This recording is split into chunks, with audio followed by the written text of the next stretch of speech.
नीता नगरी is brought to you by My Store Hub, her store online. Cooker की अगली सीटी से पहले ना ये ढाबा ऑनलाइन कर देना है।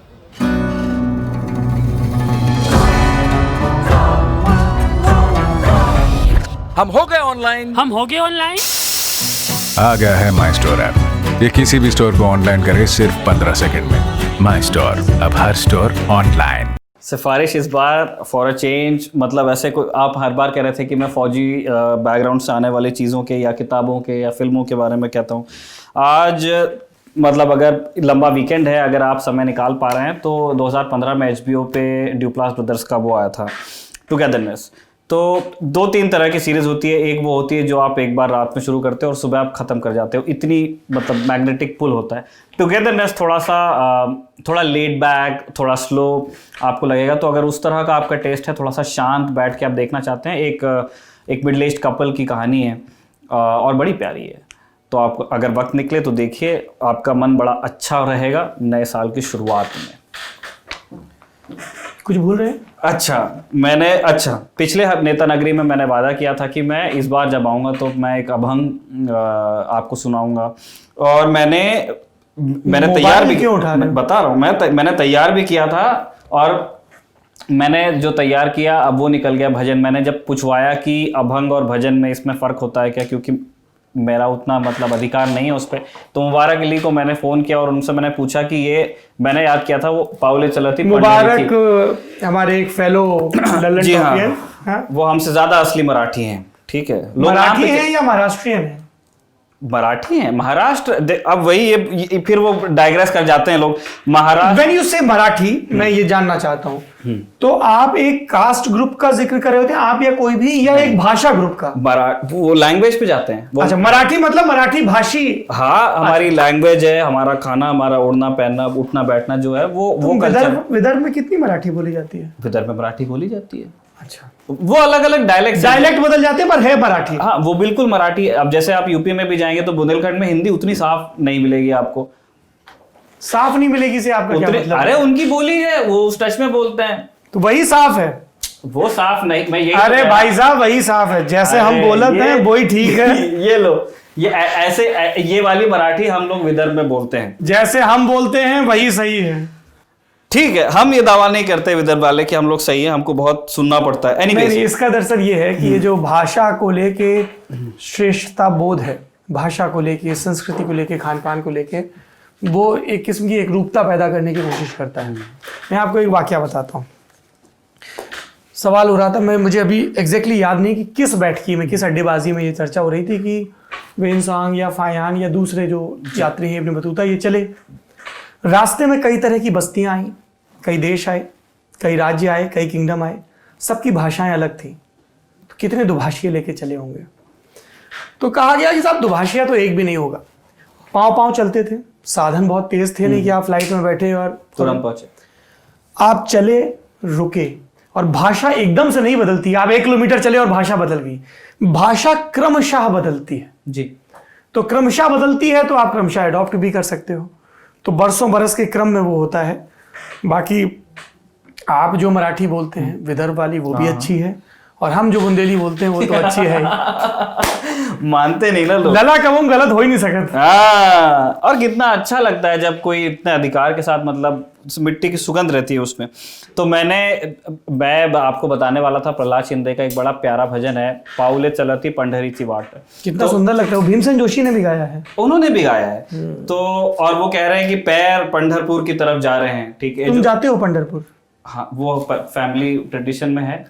तो क्या कि पंढरपुर में वारी होती है एक, जैसे साल में 2 वारी होती है, एक साउथ से आती है, एक हम लोग जाते हैं। वारी मतलब यात्रा है। तो उसमें आप पहले ये होता था कि आप भजन करते हुए पहुंचते थे वहां तक, उतनी लंबी यात्रा। और नहीं, वो वैसे भजन होते थे जैसे वो मुंबई लोकल में दिखाते हैं, डब्बे वाले भजन करते हैं एकदम। वो वही है, ऑलमोस्ट वही है, बिल्कुल। अच्छा। वो उधर से आया है क्योंकि वो लोग भी वारी जाते हैं, डब्बे वाले। अच्छा, तो वो लोग वही भजन है उनके। तो आप यहाँ से और आज भी वारकरी जो संप्रदाय है, ठीक है, जो लोग उसमें मानते हैं, वो लोग अभी भी जाते हैं और पैदल।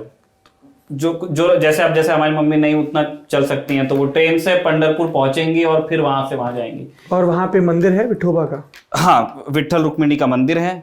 ठीक है, और विट्ठल रुक्मिणी बहुत जैसे वो ना तस्वीर में भी बड़ा आपको इंटरेस्टिंग लगेगी वो मूर्ति की, वो ना राह देख रहे हैं, विठल रुक्मिणी दोनों ऐसे पैर उन्होंने हाथ रखे हुए हैं यहाँ पे, और कि वो अपने जो उनके मतलब भक्त हैं उनकी राह देख रहे हैं, तो वो तब से वो खड़े हैं वैसे, ठीक है। और वो इंटरेस्टिंग, हाँ, और बड़े विष्णु का अवतार माने जाते हैं, बड़े शांत स्वभाव के, बड़े दयालु, और उनके भजन भी मतलब उतने ही प्यारे होते हैं। तो उसमें यही कह रहा है मतलब जो कवि है कि मेरे पैर अपने आप पंढरपुर की तरफ जा रहे हैं, और जो ये जो सांसारिक जीवन है उसके जो दुख हैं उसकी गठान मैंने खोल दी है, और अब वो पैर मेरे अपने आप पंढरपुर जा रहे हैं। लेकिन मुझे मुबारक ने बताया कि ये अभंग ना होके ये भजन में आएगा। तो फिर मैंने उनसे कहा इस रिकॉर्डिंग से थोड़ी देर पहले कि आप मुझे एक भजन अभंग भेजिए। ये भोजन के बाद कहा, भोजन करते करते कहा मैंने सिलेबस इस बार इनको गड़बड़ की आउट कर दिया मैंने। हम लोग नेता नगरी शुरू करने से पहले रिकॉर्डिंग, जो कि हम 31 दिसंबर के दिन कर रहे हैं, गुरुवार के दिन, मैंने कहा हाँ भाई तैयार है, ये बोले तैयार है, मैंने कहा मैं पूछूंगा। नहीं तो था ना, मुझे बस यही याद था कि मुझे कंफर्म करना है। तो अभंग का एक छोटा 4 लाइन में बताता हूँ जी। अच्छा, और ये मैं बताऊं, एक्सेंट हमारा खराब है, मैंने मराठी उतनी अच्छे से नहीं बोलता हूँ, गलती के लिए माफ कीजिएगा। संत तुकाराम का लिखा हुआ है, जे का रंजले गांजले त्यासी मणे जे आपले तोच साधु ओळखावा देव तिथेची जाणावा। इसका मतलब है कि दीनहीन लोगों को जो अपना समझता है वही सच्चा साधु है, वही ईश्वर है। क्या बात है, ये ईसा मसीह, हाँ, गांधी, ये वही ट्रेडिशन है ना, वो संत का लिखा हुआ है, तुकाराम का। देखिए आप इसका जिक्र कर रहे हैं, और मैंने पहले भी शायद जिक्र किया है नेता नगरी में या कहीं और। कभी भी लगे कि पीर बहुत ज़्यादा हो गई है, पिछले दिनों दुष्यंत कुमार का जन्मदिन था, है ना, हो गई है पीर पर्वत सी पे गलनी चाहिए। श्रीलाल शुक्ल जी का आज जिक्र है, स्मरण है उनकी जन्मदिन के चलते, जन्मदिन ही है अगर मेरी याददाश्त ठीक है, वो गवाही दे रही तो कभी भी आपको संशय लगे तो मैं अपने हिस्से की एक आपको टोटका कह लीजिए, सलाह कह लीजिए। पंडित भीमसेन जोशी की आवाज़ में, राग भैरवी में आप जब सुनेंगे ना, जो भजे हरि को सदा, आप धार्मिक हैं या मेरी तरह हैं जिसको पता नहीं कि वो क्या है ना। लोग मुझसे, मैं पिछले दिनों सोच रहा था कि कोई पूछता है कि ईश्वर को मानते हो, तो मेरा जी करता है मैं पलट के पूछ लूँ कि पहले ये बताओ कि ईश्वर को जानते हो क्या है, क्योंकि उसकी परिभाषाएं बहुत अलग हैं, व्याख्याएं बहुत अलग हैं। ईशावाद उपनिषद में अलग व्याख्या है, बाकी अलग अलग धर्म ग्रंथों में अलग है। जो नहीं मानता किसी धर्म ग्रंथ को, एक भूखा आदमी भटक रहा है, उसको नहीं पता कि धर्म क्या होता है, क्या उसके लिए ईश्वर है, क्या भूख उसका ईश्वर है, क्या रोटी उसका ईश्वर है, क्या जीवित रहने की इच्छा उसका ईश्वर है। तो ये बड़ा व्याख्या सापेक्ष है। फिर भी उसका जो मैंने, चूंकि शुरुआत में वो शोक गीत की बात की थी और करुणा की, तो गाते हैं जब जो भजे हरि को सदा वही परम पद पाएगा। और उसमें जब वो बोलते हैं ना पंडित जी राग भैरवी में, छोड़ दुनिया के मजे सब बैठ कर एकांत में ध्यान धर, तो वो मेरा निखिल बाबू इस बरस का संकल्प है, साल 2021 का। मैं ज़्यादा ध्यान धरना चाहता हूँ, कम बोलना चाहता हूँ, बोलने के पेशे में फिर भी कह रहा हूँ आई वॉन्ट टू मेडिटेट मोर। और मैं विपश्यना करना चाहता हूँ, उसके कैंप में जाना चाहता हूँ। हमारे साइंस एडिटर आयुष गए हुए हैं इन दिनों, आपके फ्लैटमेट। और ज़्यादा दही बड़े खाना चाहता हूँ जो आपके दूसरे फ्लैटमेट सोनू बनाते हैं। ये मैंने अभी 2 हफ्ते पहले डिस्कवरी की कि सोनू दही बड़े बहुत रेगुलर बनाता है, बहुत रेगुलर बनाता है, और उसकी क्वांटिटी होती है कि मैं भी खाऊं तो भी। भाई साहब हमको भी ऐसे नहीं, और ये जो साधु है ये तसला भर के खाता है दही बड़े। कभी भी आइए, मकर संक्रांति भी आ रही है, तो मैं सोच रहा हूँ कि इस मकर संक्रांति पर एक भोज किया जाए जिसमें सोनू को दही बड़े का ठेका दिया जाए। हाँ हाँ कर सकते हैं। ये कमीशन एजेंट घूम रहे हैं, सोनू की बुकिंग ले रहे हैं। चलिए मेरे हिस्से की सिफारिशें, पिछले हफ्ते मैंने कह दिया था कि 200-250 पन्ने तो पढ़ने चाहिए, तो बहुत लोग बड़े प्रेशर में आ गए। बहुत लोगों ने मुझे मैसेज किए कि 50 ही हो पा रहे हैं। Don't be kind to yourself, don't be cruel to yourself. 50 पढ़ पा रहे हैं, 100 पढ़ पा रहे हैं, 5 पढ़ पा रहे हैं, पढ़िए, ये ज़रूरी है। और बाकी सब कामों को मुलतवी करके पढ़ें, ये उतना ज़रूरी नहीं है। जैसे इस हफ्ते मैंने 2 ही किताबें पढ़ी। अब तुम विवेकानंद वाला जोक रिपीट कर सकते हो, बस 2 ही पढ़ी। एक किताब जो मैं I'll strongly recommend. It's by Rujuta Divakar. I am fan of that personality. उन्होंने डाइटिशियंस की, फिटनेस की, आहार की जितनी ये फर्जी अवधारणाएं हैं, और मैं पूरे दावे से दमखम से कह रहा हूं फर्जी, घी मत खाओ, ये मत खाओ, वो मत खाओ, ये diet, keto diet, protein diet, घंटा डाइट, उन्होंने कहा जो आपके आसपास उपजता है वो आपके शरीर के लिए, आपकी सेहत के लिए सर्वश्रेष्ठ है। बहुत बढ़िया। घी खाइए, अंडा में वो पीला हिस्सा निकाल के खाओ, काला हिस्सा निकाल खाओ, जो मोटा अनाज उपजता है वो खाइए, भारतीय मिठाइयां खाइए जो आपकी आसपास की फसल से। आप जाके, मैं कल गया था कुछ जूते खरीदने गया था, फिर से बैडमिंटन शुरू करना, तो बैडमिंटन में अभी तक हम बदमाशी करते हैं, नो मार्किंग शूज चाहिए होते हैं, तो वो नहीं थे, वो लेके आए। तो उसका मैंने देखा तो एक बहन जी मफिन लेके जा रही थी। अब आप भाई साहब, क्या है मफिन? मैदा है, चीनी है, 2-4 फ्लेवर हैं।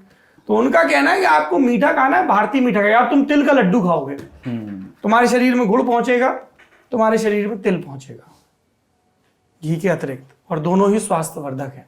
तुम बेसन का कुछ खाते हो, मूंगफली का कुछ खाते हो, तो ये सब रिच हैं मिनरल्स में और दूसरी चीजों में। तो अपने इर्द गिर्द वो फैंसी फ्रूट खाएंगे साहब, केला। अरे केला इतना सर्वश्रेष्ठ आहार, उन्होंने कहा कि दुनिया का कोई भी एथलीट हो उसकी डाइट में केला अनिवार्य रूप से होता है। मैंने एक डिटेल में किताब वाला किया है, और रुचिता ने ये कहा भी है कि she will keep appearing on Lallantop, and I was surprised that she knows Lalan top.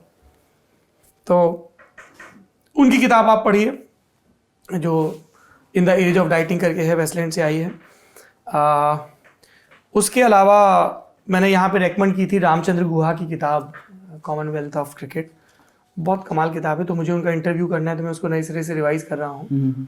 Strongly recommended book, you must read that book, Commonwealth of cricket. What a fantastic writer. और उन्होंने जो बोर्ड की फंक्शनिंग है, क्योंकि वो supreme court ने जब बीच में एडमिनिस्ट्रेटर्स लगाए थे, तो he was one of the administrator along with Vinod Rai and Diana जी, और एक और शख्स थे उनके साथ। तो वो जिन्होंने जो इनर मैकेनिज्म समझाई है वो बहुत दिलचस्प है, इसलिए भी पढ़नी चाहिए क्रिकेट लवर्स को। और पिछले दिनों हमने जो मेलबर्न वाली जीत है उस ललन टॉप शो में किया था, जो हमारे साथी सोनू, दही बड़े वाले सोनू, तो सोनू ने जो पीस लिखा था बहुत खूबसूरत मेलबर्न वाली जीत पे, तो उसमें मेरा आपको ब्रीफ भी यही था, इफ यू रिमेंबर, कि ऐसे लिखो क्रिकेट पे या किसी भी चीज़ पे कि जैसे कोई सोशियोलॉजिस्ट या कोई हिस्ट्री लिखने वाला या एंथ्रोपोलॉजी लिखने वाला लिखता है, वो 360 डिग्री अप्रोच। रामचंद्र उसमें ये शिकायत करते हैं कि आप मुंबई पे एक आप क्रोनोलॉजी बिल्ड कर रहे हो, उसमें एक भी क्रिकेटर का जिक्र नहीं, हाउ इज इट पॉसिबल? वो भी तो बहुत इंपॉर्टेंट योगदान है ना, कल्चरल और सोशल पॉइंट ऑफ व्यू से देखें।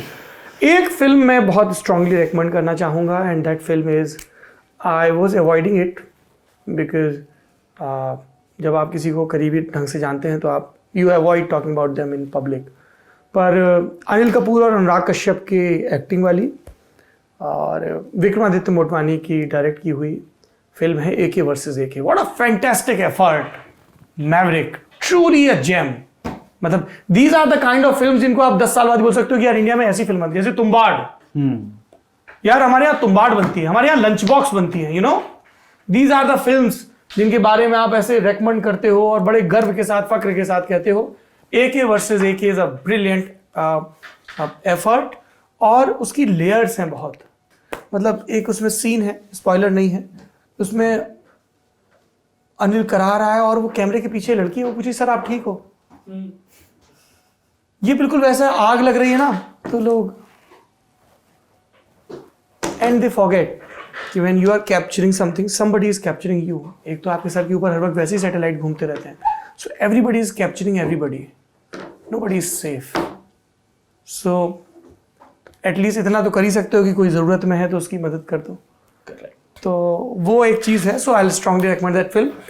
तो आप सबको नए वर्ष की बहुत बहुत शुभकामनाएं। और जो बात मैं कह रहा था कि बी नाइस टू अदर्स, तो ठीक है, be nice and be kind to yourself, pamper yourself, don't feel guilty, if you are in stress don't feel shy about it. किसी को भी हो सकता है, तनाव हमारे समय की सच्चाई है। Talk about it, talk about it, work on it. Music therapeutic हो सकता है, फूड हो सकता है, कंपनी हो सकती है, स्लीप इज़ वेरी इंपॉर्टेंट। एक किताब निखिल मैंने पढ़ी थी, व्हाई डू वी स्लीप पे, उसमें उस आदमी ने ये बड़ा जेन्युइन सवाल पूछा कि इवोल्यूशन के क्रम में हमने इतनी चीज़ें अख्तियार की, आंखें हो गई, हाथ हो गए, पाँव हो गए, नींद पे विजय क्यों नहीं पाई? ऐसा क्या है नींद में? सोचो नींद ना करे होते तो और कितने प्रोडक्टिव होते। तो नींद ऐसा क्या करती है? And then with evidence scientific he said कि आप भोजन से पोषण पाते हो, अध्ययन करके कुछ पोषण पाते हो दिमागी। नींद आपका सबसे बड़ा पोषण है। आपका जो कारखाना है उसकी सबसे ज्यादा मेंटेनेंस आपके सोते वक्त होती है। So sleep is very important. इसलिए अपने सोने पर भरपूर ध्यान दीजिए। Don't feel bad about it if you sleep a lot. If you sleep a lot it will improve your memory, आपकी इम्यूनिटी बेटर होगी और आपकी स्किन भी ग्लो करेगी। और अच्छी नींद के लिए ज़रूरी है कि सिरहाने फ़ोन ना हो, सिरहाने किताबें हो, सिरहाने संगीत हो। सोने के पहले आप अगर गर्म गुनगुना दूध पिए हल्दी के साथ तो अच्छा है। और किसी भी तरह के नशे से सोने के पहले दूर रहें तो आपको बेहतर नींद आएगी। शुक्रिया, शुभ रात्रि। आपको बेहतर नींद आती है? मुझे बेहतर नींद आती है और मैं इस मौके का इस्तेमाल करना चाहता हूं आप सभी को नए साल की बधाई देने के लिए। गुड़ वालों को, मिठाई वालों को, मफिन वालों को भी, मैक एंड चीज, सूप स्टिक्स, सभी को, जितने जीव हैं इस दुनिया में सभी को। हाँ, वो आपकी मर्जी। यस, मैंने वही कहा, आपकी मर्जी, आप क्या खाते हैं। लेकिन हमारी मर्जी है कि हम आपको ये सलाह दें कि गुड़ की ढेलियां निपटाओ, है ना? हाँ, गुड़ यहाँ रखा हुआ है आपके दाएं हाथ की तरफ। नहीं, वो मैं भीतर धराया हूँ। मैं वहां बैठ के काम करता हूँ तो वही निपटाता रहता हूँ। So be a good fellow and keep eating gur. शुक्रिया।